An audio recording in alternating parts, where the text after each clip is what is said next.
আমাদেরকে আল্লাহ সৃষ্টি করেছে আমাদের সেবার জন্যই। এই পৃথিবীতে যা কিছু আছে প্রত্যেকটা জিনিস আল্লাহ আমাদের জন্য সৃষ্টি করেছে। কিন্তু কিছু মানুষ মনে করে যে আমরাই দুনিয়াতে বেঁচে থাকবো, আর কারো বেঁচে থাকার অধিকার নেই।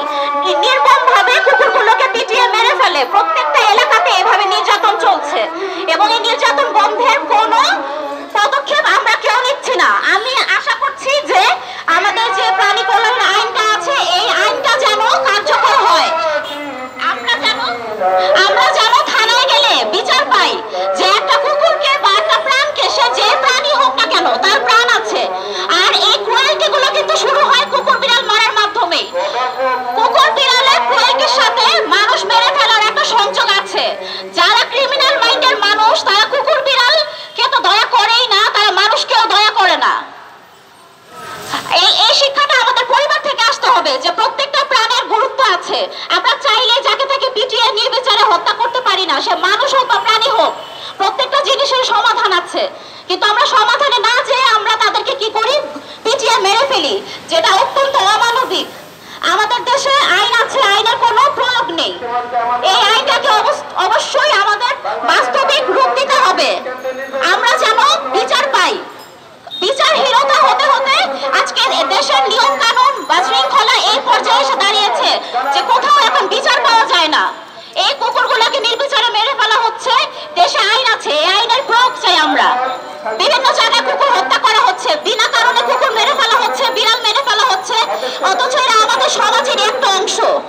কিন্তু কেউ সেটা বুঝতেই চায় না যে এই প্রাণীগুলো আমাদের সমাজের অংশ। এরা বেঁচে থাকলে আমাদের পরিবেশে ভারসাম্য আমরা ধরে রাখতে পারবো। ওদের ছাড়া আমরা ওদের ভারসাম্য টিকে থাকবে না কোনোদিনও। এই কুকুরগুলো আমাদের সমাজের অংশ, ওরা আমাদের সাথে বেঁচে থাকবে, ওদের বাঁচার অধিকার আছে। ওরা বাঁচলে পরিবেশ বাঁচবে। এই প্রাণীগুলো যদি বেঁচে থাকে পরিবেশ বেঁচে থাকবে।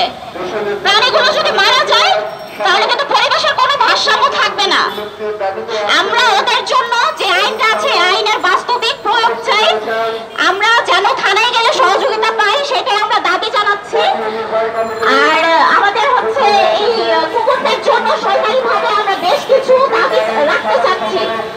যে কুকুর যে টিকার যে ব্যাপারটা আছে, ভ্যাকসিনেশনের ব্যাপারটা আছে, বা কুকুরকে বন্ধাকরণের ব্যাপারটা আছে, এগুলো সরকারিভাবে করা হলে অনেক কুকুররা, বিড়ালরা অনেক সাফারিংস থেকে বেঁচে যাবে। এটা বলে আমি আমার বক্তব্যটা শেষ করছি। সবাই প্লিজ আমরা পাশে থাকি কুকুর বিড়ালের, আমরা ওদের প্রতি দায়বদ্ধ হই, আমরা ওদেরকে ভালোবাসি, ওরা আমাদের সমাজের অংশ। ধন্যবাদ। সদস্য দক্ষিণ বাংলার কৃতি সন্তান আবু নাসের মোহাম্মদ রহমতুল্লাহ ভাই উপস্থিত হবেন। যুগ্ম মহাসচিব সৈয়দ মোয়াজ্জেম হোসেন আলম ভাই সহ জাতীয় নেতৃবৃন্দ উপস্থিত। সংগ্রামী ভাই বোনেরা, আজকে এই শহীদ সারা বাংলাদেশকে কারাগার